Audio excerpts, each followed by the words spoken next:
ಬಾಗಲಕೋಟೆಯಲ್ಲಿ ಪುನರ್ವಸತಿ ಕಟ್ಟಡಗಳ ಸ್ಥಿತಿ ಅಯೋಮಯವಾಗಿದೆ. ಆಲಮಟ್ಟಿ ಮುಳುಗಡೆ ಸಂತ್ರಸ್ತರಿಗಾಗಿ ನಿರ್ಮಿಸಲಾಗಿದ್ದಂತಹ ಪುನರ್ವಸತಿ ಕಟ್ಟಡ ಇದು. ಕೋಟಿ ವೆಚ್ಚದಲ್ಲಿ ನಿರ್ಮಿಸಿದಂತಹ ಕಟ್ಟಡಗಳಿಗೀಗ ಪರಿಸ್ಥಿತಿ ನೋಡಿಬಿಟ್ರೆ ಬೇಡವೇ ಬೇಡ, ಅಯೋಮಯ, ಹಾಳು ಕೊಂಪೆಯಾಗಿದೆ. ಬಾಗಲಕೋಟೆ ನವನಗರದಲ್ಲಿ ನಿರ್ಮಿಸಿರುವ ಸರ್ಕಾರಿ ಕಟ್ಟಡಗಳು ಭೂತ ಬಂಗ್ಲೆ ಅಂತಾಗಿವೆ. ಸರ್ಕಾರಿ ನರ್ಸರಿ ಶಾಲಾ ಕಟ್ಟಡಗಳು ನಿರ್ವಹಣೆ ಇಲ್ಲದೆ ಅನೈತಿಕ ಚಟುವಟಿಕೆಗಳ ತಾಣವಾಗಿ ಮಾರ್ಪಟ್ಟಿದೆ. ಕುಡುಕರು, ಜೂಜುಕೋರರ ಅಡ್ಡೆ ಆಗ್ತಾ ಇವೆ ಸರ್ಕಾರಿ ಕಟ್ಟಡಗಳು. ನಿರ್ವಹಣೆ ಮಾಡಬೇಕು, ಆದರೆ ನಿರ್ವಹಣೆ ಮಾಡದೆ ಕಣ್ಮುಚ್ಚಿ ಕುಳಿತಿದೆ ಪಟ್ಟಣ ಅಭಿವೃದ್ಧಿ ಪ್ರಾಧಿಕಾರ. ಬಾಗಲಕೋಟೆ ಪಟ್ಟಣ ಅಭಿವೃದ್ಧಿ ಪ್ರಾಧಿಕಾರದ ವಿರುದ್ಧ ಈಗ ಜನ ಆಕ್ರೋಶವನ್ನು ವ್ಯಕ್ತಪಡಿಸ್ತಾ ಇದ್ದಾರೆ. ದೃಶ್ಯದಲ್ಲಿ ನೋಡ್ತಾ ಇದ್ದೀವಿ. ಆಲಮಟ್ಟಿ ಮುಳುಗಡೆ ಸಂತ್ರಸ್ತರಿಗಾಗಿ ನಿರ್ಮಿಸಿದಂತಹ ಕಟ್ಟಡ ಇದು. ಕೋಟಿ ರೂಪಾಯಿ ವೆಚ್ಚದಲ್ಲಿ ಈ ಕಟ್ಟಡವನ್ನ ನಿರ್ಮಿಸಲಾಗಿದೆ. ಆದರೆ ಪರಿಸ್ಥಿತಿ ನೋಡಿದ್ರೆ ಹಾಳು ಕೊಂಪೆಯಾಗಿದೆ, ಅನೈತಿಕ ಚಟುವಟಿಕೆಗಳ ತಾಣ ಆಗಿದೆ. ಇಲ್ಲಿ ಕೃಷ್ಣ ಮೇಲ್ದಂಡೆ ಯೋಜನೆ ಸಂಬಂಧ ರೀ ಸೆಕೆಂಡ್ ಯೂನಿಟ್, ಫಸ್ಟ್ ಯೂನಿಟ್ ರೀ, ಅನಂತರ ಥರ್ಡ್ ಯೂನಿಟ್ ಅಂತೇಳಿ ಮಾಡ್ಯಾರ ರೀ. ಅಲ್ಲೆಲ್ಲ ಸರ್ಕಾರಿ ಕಟ್ಟಡಗಳು ಅದಾವ ರೀ. ಹೆಚ್ಚಾ ಕಮ್ಮಿ ಒಂದು 2 ಲಕ್ಷ 3 ಲಕ್ಷ ಇದು 2 ಕೋಟಿ 3 ಕೋಟಿ ತನಕ ಖರ್ಚು ಮಾಡಿ ಕಟ್ಸ್ಯಾರ ರೀ. ಆ ಕಟ್ಟಿಸ್ ಕ್ಯಾಶ್ ಏನು ಮಾಡ್ಯಾರ ಅಂದ್ರೆ ಯಾರೋ ಒಬ್ಬರು ಮನ್ಕೊಳಕ್ಕೆ, ಆನಂತರ ಬೀರ್ ಕುಡಿಯಾಕ, ಇಲ್ಲೆಲ್ಲ ಕುರಿ ತರ್ಬೇಕ, ಇಂಥವೆಲ್ಲ ಬಿಲ್ಡಿಂಗ್ ಮಾಡಿಸ್ಬಿಟ್ಟಾರೆ. ಬಿಲ್ಡಿಂಗ್ ಕಟ್ಟ್ಯಾರ, ಅವ್ರಿಗೆ ಕಟ್ಟಿ ಕೊಟ್ಟಾರೆ. ಇವರು ಸ್ವಲ್ಪ ಹೆಂಗಂದ್ರೆ ಈಗ ಏನು BTD ಅಧಿಕಾರಿಗಳು ಅದಾರಲ್ರಿ, ಇವ್ನು ಕಟ್ಸೋ ಹೊತ್ನಾಗ ಇವ್ರಿಗೆ ಏನೋ ಇದು ಇರಂಗಿಲ್ಲ ರೀ. ಯಾಕಂದ್ರೆ ಇವ್ರಿಗೆ ಒಂದು ಸ್ವಲ್ಪ ಏನಾರ ಸಿಗ್ತಿರ್ಬೇಕು ರೀ. ಅದಕ್ಕೆ ಕಟ್ಟೋಡಿ ಎಲ್ಲ ಕಟ್ಟಿಸಿ ಇಟ್ಬಿಟ್ಟಾರೆ.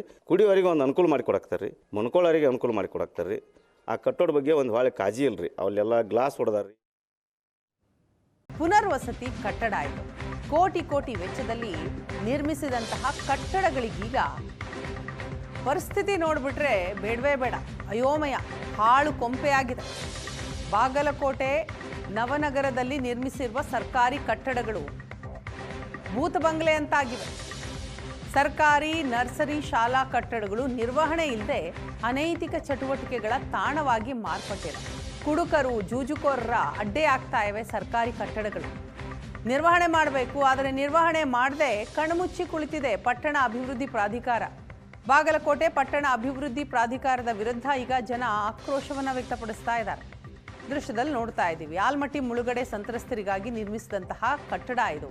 ಕೋಟಿ ರೂಪಾಯಿ ವೆಚ್ಚದಲ್ಲಿ ಈ ಕಟ್ಟಡವನ್ನ ನಿರ್ಮಿಸಲಾಗಿದೆ. ಆದರೆ ಪರಿಸ್ಥಿತಿ ನೋಡಿದ್ರೆ ಹಾಳು ಕೊಂಪೆಯಾಗಿದೆ, ಅನೈತಿಕ ಚಟುವಟಿಕೆಗಳ ತಾಣ ಆಗಿದೆ. ಇಲ್ಲಿ ಕೃಷ್ಣ ಮೇಲ್ದಂಡೆ ಯೋಜನೆ ಸಂಬಂಧ ರೀ ಸೆಕೆಂಡ್ ಯೂನಿಟ್, ಫಸ್ಟ್ ಯೂನಿಟ್ ರೀ, ಅನಂತರ ಥರ್ಡ್ ಯೂನಿಟ್ ಅಂತೇಳಿ ಮಾಡ್ಯಾರ ರೀ. ಅಲ್ಲೆಲ್ಲ ಸರ್ಕಾರಿ ಕಟ್ಟಡಗಳು ಅದಾವ ರೀ. ಹೆಚ್ಚಾ ಕಮ್ಮಿ ಒಂದು 2 ಲಕ್ಷ 3 ಲಕ್ಷ ಇದು 2 ಕೋಟಿ 3 ಕೋಟಿ ತನಕ ಖರ್ಚು ಮಾಡಿ ಕಟ್ಸ್ಯಾರ ರೀ. ಆ ಕಟ್ಟಿಸ್ ಕ್ಯಾಶ್ ಏನು ಮಾಡ್ಯಾರ ಅಂದ್ರೆ ಯಾರೋ ಒಬ್ಬರು ಮನ್ಕೊಳಕ್ಕೆ, ಆನಂತರ ಬೀರ್ ಕುಡಿಯಾಕ, ಇಲ್ಲೆಲ್ಲ ಕುರಿ ತರ್ಬೇಕ, ಇಂಥವೆಲ್ಲ ಬಿಲ್ಡಿಂಗ್ ಮಾಡಿಸ್ಬಿಟ್ಟಾರೆ. ಬಿಲ್ಡಿಂಗ್ ಕಟ್ಟ್ಯಾರ, ಅವ್ರಿಗೆ ಕಟ್ಟಿ ಕೊಟ್ಟಾರೆ. ಇವರು ಸ್ವಲ್ಪ ಹೆಂಗಂದ್ರೆ ಈಗ ಏನು BTD ಅಧಿಕಾರಿಗಳು ಅದಾರಲ್ರಿ, ಇವ್ನು ಕಟ್ಸೋ ಹೊತ್ನಾಗ ಇವ್ರಿಗೆ ಏನೋ ಇದು ಇರಂಗಿಲ್ಲ ರೀ. ಯಾಕಂದ್ರೆ ಇವ್ರಿಗೆ ಒಂದು ಸ್ವಲ್ಪ ಏನಾರ ಸಿಗ್ತಿರ್ಬೇಕು ರೀ. ಅದಕ್ಕೆ ಕಟ್ಟೋಡಿ ಎಲ್ಲ ಕಟ್ಟಿಸಿ ಇಟ್ಬಿಟ್ಟಾರೆ. ಕುಡಿಯೋರಿಗೆ ಒಂದು ಅನುಕೂಲ ಮಾಡಿ ಕೊಡಾಕ್ತಾರೆ ರೀ, ಮನ್ಕೊಳ್ಳೋರಿಗೆ ಅನುಕೂಲ ಮಾಡಿ ಕೊಡಾಕ್ತಾರೆ ರೀ. ಆ ಕಟ್ಟೋಡ ಬಗ್ಗೆ ಒಂದು ಭಾಳ ಕಾಳಜಿ ಇಲ್ರಿ. ಅಲ್ಲೆಲ್ಲ ಗ್ಲಾಸ್ ಹೊಡೆದಾರ್ರಿ.